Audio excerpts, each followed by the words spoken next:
Nothing feels better than going viral. When you write something or blog something or podcast something and it goes around the internet and you're getting high fives all over the place, you feel really good. And yet, nothing feels worse than the opposite. When you put something out there and instead of getting congratulations, you get disagreement and sometimes anger. And it feels like everyone is against what you just said. And you might have even had good intentions, but it happens anyway. Well, that happened to me a few months ago. This is the Earn and Invest podcast, but when it was called What's Up Next, I booked a guest and recorded what I thought was an excellent episode. Now, I didn't know it at the time, but between the months that I had recorded the episode and when it went live, that community member had said and done some things that everyone else was not in agreement with. So there was a lot of anger towards this figure, and I always release a few days before a teaser for my episodes. And when I released this teaser, I put it on my Facebook group page. All I got were comments, and they were full of anger. How could you give this person a voice? How could you be a platform for the things that have been done? And usually I'll get 10 or 20 comments on these type of posts. A few hundred comments in, I was a little bit lost because I didn't know exactly what to do. The one side of me said, I truly believe in free speech and I don't like censorship. And I know that what's in this episode is great. On the other hand, I also know that what this person happened to do hurt a lot of community members. And I don't want to give a platform to people who do destructive things. Eventually, I decided not to air the episode. And my reasoning was this. I had built this podcast around the community that I wanted to reach. I wanted to build this community. And if my community was coming back to me in force and telling me that this guest was not fitting the community we had built, then it behooved me to listen. So I did. But months and months later, I still have trouble with this concept. When someone you believe in and trust, maybe when they talk about personal finance, says something that you don't agree with, or even that you find egregious, what do you do? Do you stop following them? Do you untweet them? Do you cancel them? But if you do that, isn't that censorship? What happens then to freedom of speech? Well, that's what we're going to talk about today. Pete Adeney is the renowned blogger behind Mr.Money, Mustache. He is a writer of iconic posts such as the shockingly simple math behind early retirement, a man who I had only heard uniform praise for until a few days ago in response to a single tweet. First of all, Pete, welcome to the show. It's great to have you.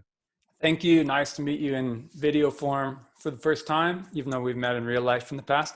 I just wanted to comment. It's kind of funny because I haven't been very universally praised. I've had like the most crazy stuff thrown at me since the beginning in 2011, just because I always write stuff that is not the common, it's like not very mainstream. It's not mainstream to say that you're allowed to spend not all your money in the United States. Like that alone is controversial. So people are mad at me all the time. So let's talk a little bit about this tweet that caught me a few days ago and people's response to it, especially our community's response. What was the tweet about and what did people respond to it? Well, this tweet, and I've kind of been doing this a little bit since the beginning of the COVID times, is I've just been trying to encourage people to focus on things that they can control, as I always do in finance. And I am also like kind of a health blogger too. So I've been frustrated that the stories, especially in like New York Times and MSN stuff, has always been focusing on how scary COVID is and how helpless we are. We should all stay home. And these people are bad because they're not wearing masks. Look at this picture of these people at a pool. They're focusing all this stuff that's anger and divisive and not really helping anybody, right? And then I've noticed like the shame culture comes out every time I say I'm doing something with my friends. People are like, online. They're like, where's your social distancing? You shouldn't be seeing your friends. I think this is a really counterproductive response. So I started responding by putting in things that make a bigger difference in public health than getting or not getting COVID, which is not to diminish the importance of that, but it's just bigger numbers. And so I've been telling people they should be getting more exercise, they should be eating better, should be riding your bike.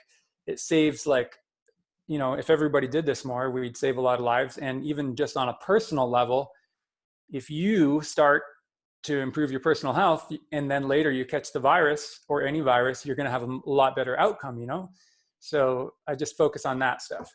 And then, in my comment, I said, here's the things you should be doing: bikes, barbells, and salads, which is like one of my slogans.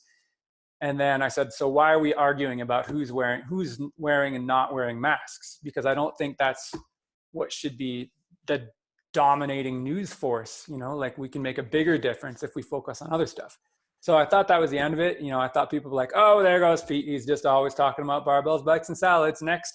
But instead, people got really mad at me, and they interpreted that as an anti-mask stance. And that's unfortunately become a really dumb political I can't believe what the people fight about in this country. But, at this current time, the liberals versus conservatives have decided to fight about, like, are masks a good idea or not?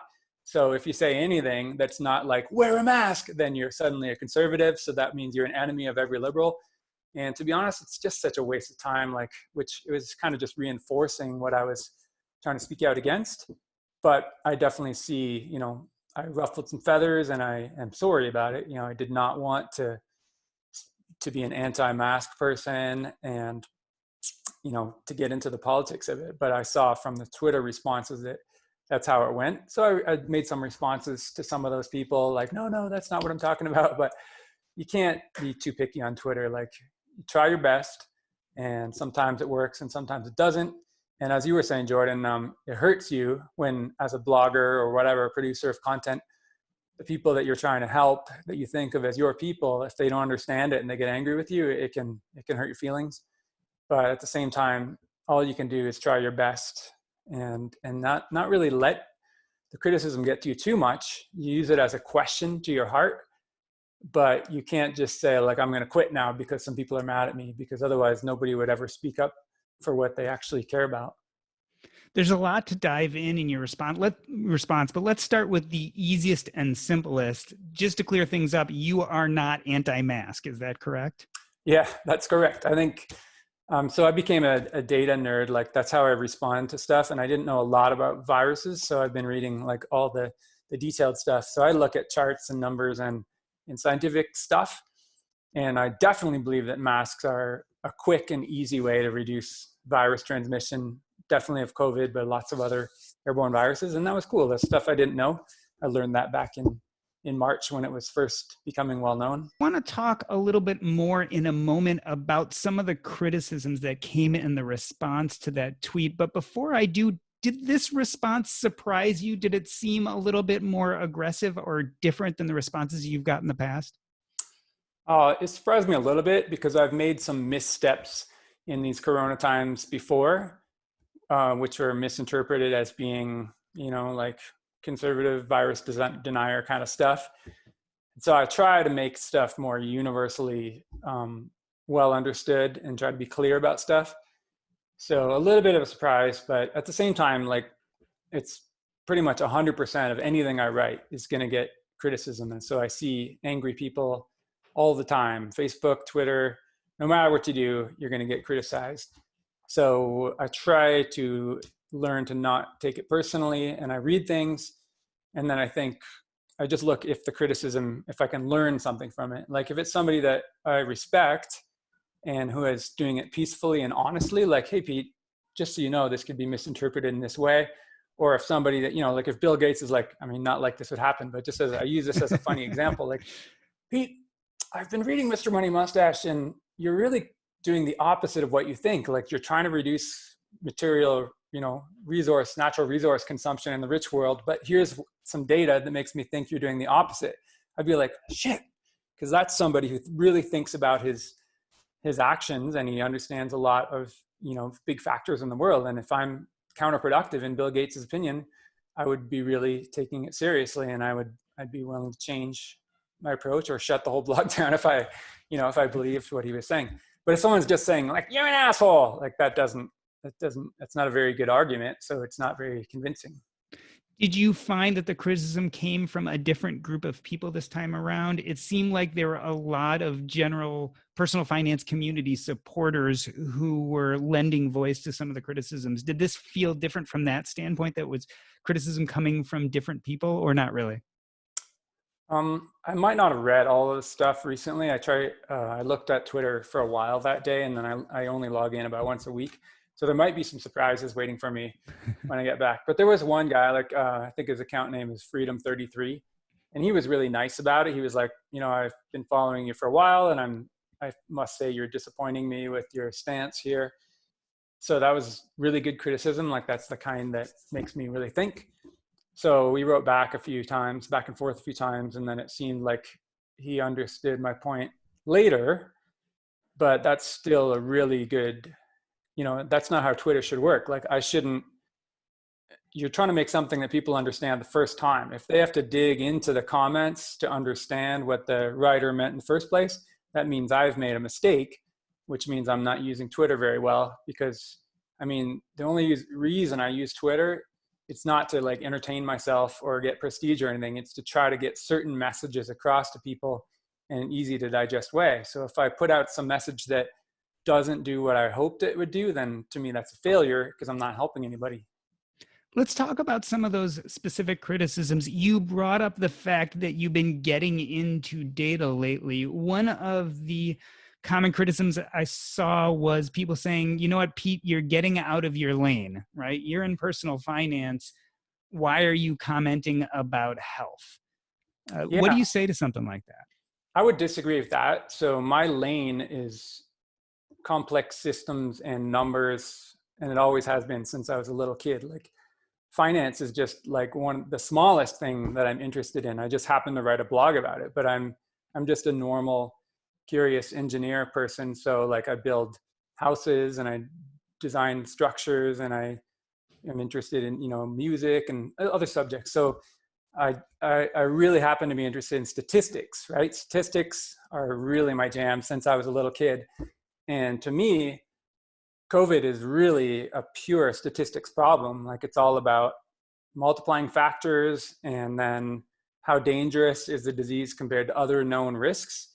And I've been kind of fascinated by actuarial science, like lifespans of people and what are the different risk factors. And I've written other articles about that. Like one of them is called Safety is an Expensive Illusion. And I was trying to convince people that we are worrying about the wrong things. So as COVID has come out, and then I read about things like infection fatality rate and the different levels of cases versus fatalities in different countries, and then comparing this to the background death rate, that really is the stuff that I am most passionate about. And I use that to make my financial decisions. And I use that when I'm writing these blog articles about money. At an underlying level, they're based on statistics. And I just saw as the world's response happened, and then especially American media response to COVID, I saw something very much lacking. Like, for example, New York Times is really fond of saying like, an unimaginable toll, COVID deaths reach 135,000. Like that's more than 60 9/11s and stuff. Like they're comparing it to the wrong thing. And I think that's irresponsible, or at least negligent, like, ignorant reporting if they don't know. Like, okay, so if you're talking about public health, you have to talk about the context, like look it up. Like every year there are 2.8 million deaths in the US, which is 8,000 per day roughly. So anytime you talk about the deaths of anything, not just COVID, but whether it's nuclear power plants or smoking or car crashes, you have to always say as a percentage of normal deaths, because otherwise your readers, who are probably not scientists themselves, they're just going to see that number and like, yeah, 130,000 people sounds like a big number. But in the time since COVID started killing people in the United States, 1 million people have died from natural causes, right? So it's definitely a big deal, but you need to dig into the details to know how big a deal it is and who are the people that are dying. And those are all the things that I think we should just be reporting in order to, otherwise you're just scaring people, and people can't make good decisions when they're scared. So that's why I've been frustrated with with New York Times type COVID coverage. And I think I see that creeping into the way that the people on Twitter, you know, like if anyone's not into actuarial science and they just read the New York Times, then they're doing their part to be a good citizen. But what they're doing is like, let's be as vigilant as possible about like staying home and not seeing our friends and wearing masks. And they're doing that because it's their heart is pure and good, right? But they're doing it without even understanding what, you know, they're not getting the actual information. So then they're not making good decisions and not sharing good decisions. So it just frustrates me because I'm a numbers guy and I think everything should be explained with some numbers.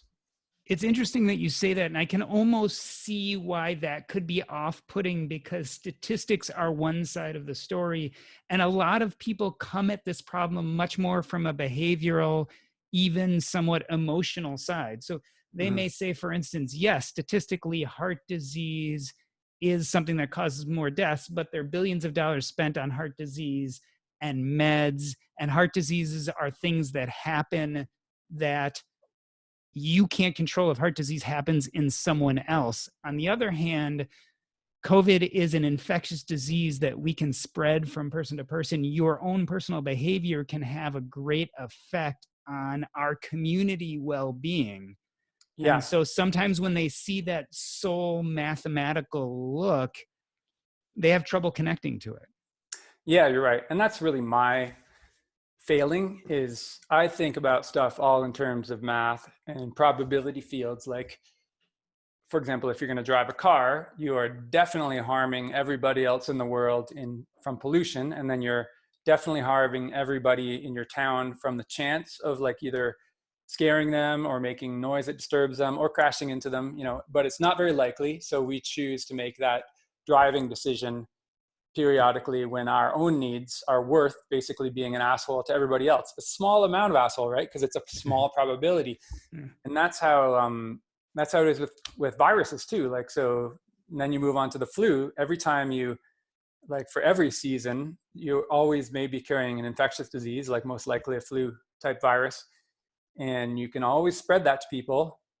So you have to decide when to wear a mask or when to stay at home. And then COVID has now raised the stakes on that. Like it's a more dangerous disease by the flu, but it's about 3 to 5 times more dangerous. So if you go out, like if you would normally have a party with, let's say 30 people, and then you scale that down to 10 people, then you've actually like mathed out the risk to be roughly as cruel as you were being by having a party with this large, you know, like it's probability. So it's not a yes and no thing. It's not like you're an asshole if you stand on your deck without a mask and you're a saint if you stand on your deck with a mask. It's like a big spectrum, you know, and at the very worst would be, let's hold a massive political rally in a small stadium where everybody is not wearing masks and they're yelling, right? Like a Trump rally, like they just did.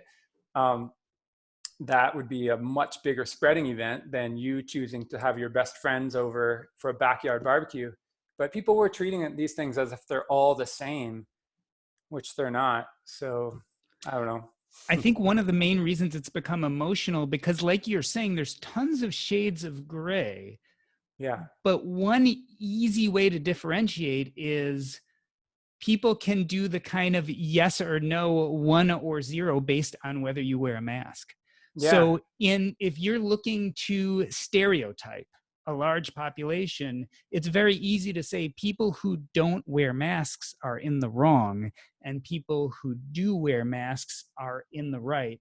And because it's such a simple variable, I think it's really become a hot discussion point. And I think tempers do rise because it's very easy to see a picture of someone walking in the middle of the street without a mask on, surrounded by masked people, and think that person is the person in the wrong. Yeah, but that's an outdoor setting too. Like that's outdoor transmission is way less of a big deal than indoor. So, and this is the kind of stuff that I try to encourage my readers to think about, is like, think about the numbers instead of thinking in black and white. So if I'm a school teacher and I insist on not wearing a mask and all my students want to be not exposed to the virus, you know, when I'm in a classroom, that is a big imposition. Whereas if I'm a solo bicyclist on a empty bike path and I choose not to wear a mask, that's completely different. And I want people to think about everything as, you know, as shades of gray and not be judgmental. And even if somebody is being inconsiderate, chances are it's not a huge deal of inconsiderate. Like we are a selfish creature in general, human beings. So you just got to accept that, and you can choose your friends who are more considerate, right? Without actually making newspaper stories about people who you think are inconsiderate. There was another line of criticism that's definitely adjacent to this that looks from a different angle.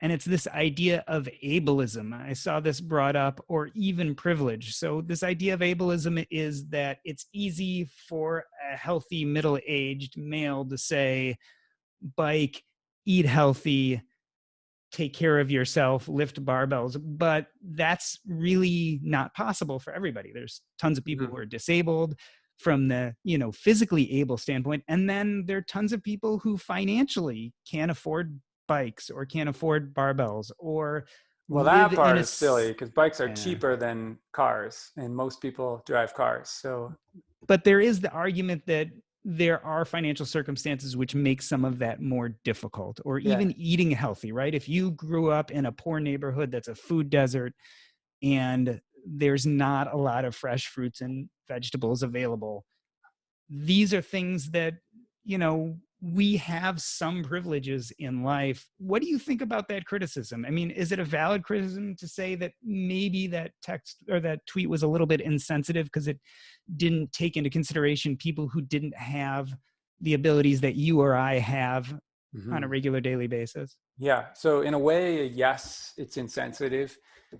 But it's kind of a choice because you only have people's attention for a short amount of time, right? So just like in my earlier little speech about statistics, I'm writing out to a statistical sample. Like I'm not writing to you in particular. I'm writing to who I think is going to read the tweet or the blog post.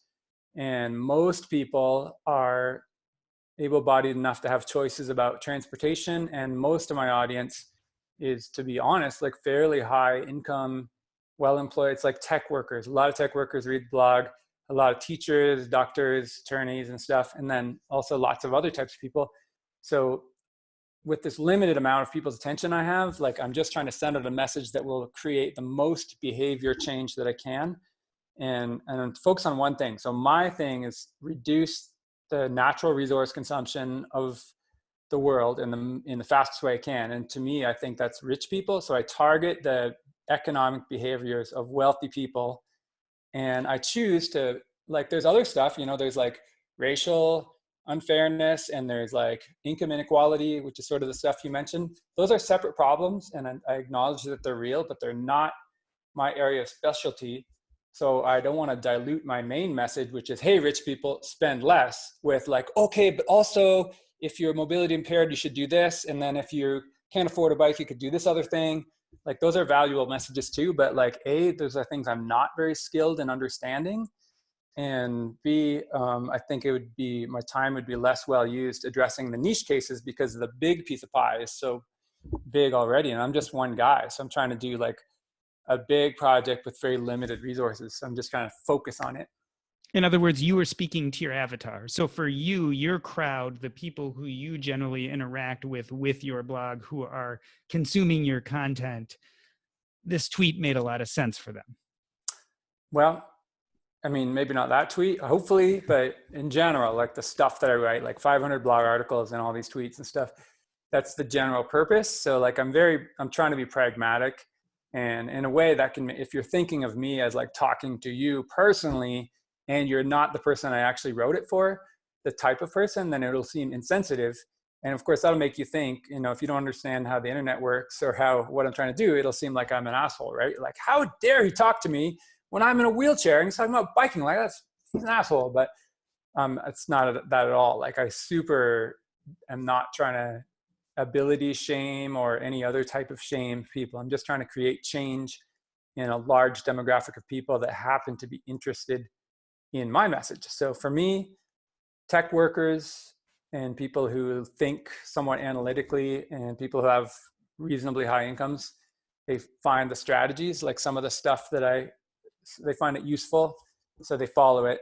And then to me, that's really great because I get a lot more people moving close to work and driving less and biking more, and our cities are getting to be friendlier places. And another thing that's important to me, like fatherhood, I get so many emails from young men who have just had children, and they're like, I'm going to devote most of my time to raising kids because I've set aside my super high powered career, and now I'm an equal parent, or like I'm doing even more than half of the parenting. And that is why I do this stuff. Like, we're creating change among the few, certain population that happens to be willing to listen to me. So I can only do so much. There was one last criticism I thought was interesting, and I'm wondering your thoughts about it. There was a thread that said something to the extent of, well, Pete believes in the low information diet, so he's not really aware of what's going on in our world right now. So it's no surprise that he would tweet something like this. That's normally true. And I certainly like the low information diet. But when it comes to COVID and this particular, pandemic and world health situation, it's like the opposite. I've read too much, and I'm torn on whether I wish I had done that or not. But I guess it was because it was something that came up that I didn't understand, and I needed to understand it. So I dug into data, and when it comes down to it, like, I think that the disease is it's like a lot less dangerous, like infection fatality rate wise, than most people think. If you just took a poll of people, what are your chances of being hospitalized or dying, and like what's the average age of death? But even more important is, I think it's a disease that the only way to beat it is either a herd immunity or a vaccine. And there's a lot of signs of herd immunity already forming in places like New York and Italy and Spain, and at a lower infection rate than we thought, with less death rate than we thought. So I think the responsible path, this is going to sound crazy for people who haven't dug into this stuff, but I think the younger and healthier people and kids should basically be exposed to low doses of it, build up the immunity while we super protect the people that need it. And then those people become the herd, and they become a blocking force a lot more quickly than we get a vaccine. And I think that would lead to less deaths in older people. And I also think it would lead to less disruption in terms of like wrecking our society too much from being afraid of everything. Because if we're all going to wait inside our apartments until there's a vaccine, and that vaccine is widely distributed, not just in our country, but in the whole world, because we also want to reopen our borders, that's a really, really long time. Like, even with the vaccines coming so fast right now, it's still, I think, a really poor strategic choice. So yeah, my ideology is, I think, every time there's a coronavirus case and someone recovers, that's good news, because that's another vaccinated person. And the news stories are like reporting every coronavirus case as if it's a bad thing. I think the only thing that's bad is when people are really sick and they suffer or end up in the hospital. And of course, when they die, those are the only thing that's bad. Every recovery that's not painful for the person is like great news for society. So I don't want this to turn into a big COVID argument. I actually do not agree with that at all, for a number of reasons. And it could take a whole podcast in itself to go through that. There's a lot of studies suggesting, for instance, that we might not ever reach herd immunity, or that immunity might be short-lived. And there's also a lot of evidence that we may be able to get to herd immunity in better ways with less death if we're smarter about it. So like masks definitely lower the threshold to reach herd immunity. And death rates, unfortunately, could very well start rising quite a bit over the next few weeks, because we know that there's a huge lag time between cases, hospitalization, and then deaths. But it's not known as part of the problem. Because most of our country has not gone through the infection. So the theory for the herd immunity crowd is that only when you reach a level of like New York City's type of like exposure, then you would end up with, if you're lucky, herd immunity effects. But most of the US is only like 1/5 of the way there or something, right? Yeah. So until that happens, you have to have deaths, and and the peak the debate is like, how many of the people have to die? And it's going to be like the oldest people mostly, before you reach that. And then is that an acceptable level or not? And so those are the things like I read a lot of things that say what you just said, and then I've read the other side of it, and try to make a decision on which seems more credible. But if people are going to argue about this stuff, it's really, you don't have to be mad at the person. You can just say like, have you seen this? Here's a paper I want you to read. And if you value that person's opinion, then you say, please report back to me with what you think about this paper. And then, I would write back to you and I'd be like, yeah, what do you think? And you'd say, well, I disagree for these reasons because of the following numbers. And then that way, nobody has to be an asshole. Nobody is insensitive. We're just talking about numbers and facts. And like, do you think this is a good trade-off for society or not? That's a perfect segue into talking about some of these bigger picture issues about what happens when we disagree as a community, and certainly on social media.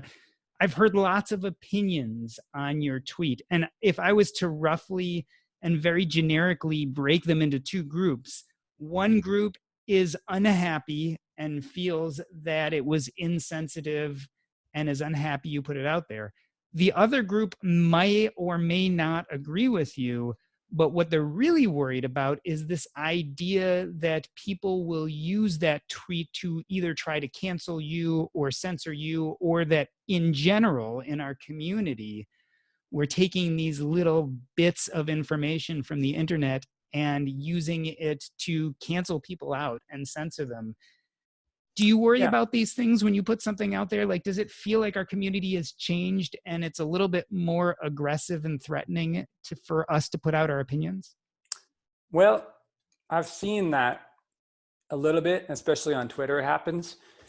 And I really disagree with that behavior, I think, but I can't really try to control it. Like if somebody wants to be, like a Twitter police and like, oh, you've said something that's not in line with the proper way of saying things, I'm going to unfollow you, then that's fine. Like, I don't feel I don't want that type of person following me anyway, but I do want to remain like, I want people to think my advice is useful because I'm trying to make a difference with it. So if I'm offending people so much that they are not going to listen to what I'm trying to get across, I'm going to try to express things differently. But when it comes to real disagreements like that I'm going to participate in, I've learned, over the last 10 years of getting older, the only real way to disagree with somebody is by asking a question. So, and it has to be a really honest, non-judgmental, non-angry question, and you have to be wanting to hear the answer. So, if I respect your opinion and you put something that I don't understand, I think is wrong on Twitter or your blog, and if I want to change your mind or at least learn why you think that, I'll say, hey, Doc G, have you seen this other paper by Michael Levitt, and it really seems to disagree with what you said about herd immunity or whatever. How do you explain, or what's your opinion on the difference between these two things? And that way you have a chance to respond, and I'm not compromising our friendship by insulting you. I'm just saying, I've seen this and it's different from what you're saying. So how do you resolve the difference? Because if we're friends, and if anything that's worth talking about with another person, you want to hear their opinion. And if you don't want to hear their opinion, then tune out and don't bother listening in the first place. But, there's no need to ever throw insults at somebody. And I'm really, really strict about that. And I always have, like in my blog, in the comment section, like if somebody responds angrily to somebody else, the comment just gets deleted, because that's not how you do social discourse in my forum. It has to be you're answering a question, asking a question, and you're trying to agree or disagree on data. There's no interpersonal I'm mad at you stuff, because the world is already a mean enough place, without us getting mad at each other. In my intro, I mentioned that blog post, the shockingly simple math behind early retirement. That was 2012. So you've been in this personal finance, financial independence, retire early community for a long time. In fact, I would say that it's mostly grown up right there with you and around you. Do you think things are changing in our community? Are we less open to listening to each other's opinions? I don't know. I wasn't really paying attention to that aspect before or now. And, you know, if you tune into news type stuff or arguments, that's what you're going to see. You're focusing on arguments. In my real life, I certainly see a harmonious and cooperative world, and more people keep coming into it through our co-working space, you know. So I see a great, wonderful cooperative spot. And, you know, for example, the co-working space has its own Slack group, which is just a discussion board for people who don't use the Slack tool. And we have a channel that's called Corona Chat, and we post stuff back and forth and comment it. Like somebody will share a news article and then another person will comment on it, and then we'll disagree with each other. But there's been zero anger in that whole thing. We started it in March, back when coronavirus started being a news story, and there's quite a few people participating, and it's all been agreeable. So I think it's a good way to run your own life, and it's certainly a good way for public discourse to happen. And I would like to see more encouragement of that, but it's really not my specialty. Like, how do we fix it? Like, is there a way to make Twitter more civil, or the comments on like CNN.com news stories or Fox News? That's like, that is something that is out of my lane, to use your earlier thing. I'm not very good at, I don't really know much about big crowd social dynamics and tribes and fighting and stuff. So to me, it's a mystery. You know, maybe I can learn more about that if someone recommends a few books to learn about how to handle these things. For me, I just kind of run away from it. You know, like, I don't like conflict, and I don't create conflict. And I could probably be a little tougher at dealing with conflictive people. I tend to just shut them out of my life. But I'm certainly trying not to create it online. One of the problems with Twitter, certainly, and even some of the other platforms, is it's really hard to have an open, clear conversation in such small bites without hearing someone's voice or without seeing someone's face. So there are going to be many people listening to this who read your tweet. Some of them will be those people who really found fault with it. This is a better chance for you to talk to them directly. What would you say to them about this tweet? Is there anything that you think you couldn't convey there? And of course, that's what this whole conversation has been about. But Yeah. any last words you would say to them and say, look, this is kind of what I meant, which maybe couldn't be conveyed in that tweet? Yeah, I think we certainly have covered it really well with the, you know, all this deep explanation and stuff. But the final word be, I still love you. Like, I'm only writing these things because I'm your bossy older brother. I'm trying to help, and I'm trying to use my weird perspective of the world. And I know it can be hard to deal with because, like, I'm a numbers person. I'm a little bit of a robot. But that's the same reason why money worked for me, and that's the same reason I explained money. I tried to explain my different perspective in money and how it can get you to early retirement. It's just because I see things differently, and I see things in terms of the numbers, and then I'm trying to take this side and then explain it to the real world in like actionable advice. So my tweet is just saying public health and personal health are really the same thing, and like 75% of our medical spending or something like that is on these diseases that are influenced by our lifestyle. And that should be like, if the New York Times is trying to help people, they should be finding ways to make it so we are all, like, a much larger percentage of us are healthy, and so that there is no obesity epidemic and there is no diabetic, you know, like, everybody who reads the New York Times should understand that drinking, for example, a can of soda is like smoking a crack pipe. Like, it's super, super bad for you. Not exactly the same degree, but it's like unacceptable. And like, making cookies and giving dessert to your family is killing them. Like, sugar is the devil. Like, this is just one of many public health messages I would love to have more popular. So New York Times has managed to like get this brand new concept that wearing a mask is caring. Wearing is caring. So good, but that's only like a temporary help for right now. If they could get these messages that are much bigger effect, and like cars wreck cities, you know, that would change public health so much, and it would save trillions and trillions of dollars in what we spend our money on in this country. But they're not pushing that message. So I think we should push these messages that do make bigger changes. And that's all I was trying to do with that tweet, is like, let's get healthy, because that basically fixes a lot of life problems, including today's problem. Well, Pete, I wanted to thank you for coming on today and discussing something that's difficult, which is disagreement. And no one loves conflict, or at least a lot of us don't. And dealing with it and trying to make yourself understood while still delivering a message can be difficult. So thank you for coming on and talking with us today. Before we say goodbye, are there any projects you want to tell us about? Anything in your future interesting happening? Oh, it's just the usual stuff. I'm keeping things light and being a dad mostly around here, which is why I've not been writing on the blog much. So yeah, just I hope I can be back into doing more writing in the future, and hopefully I can recover from the great pain of this Twitter blunder and get back on my feet.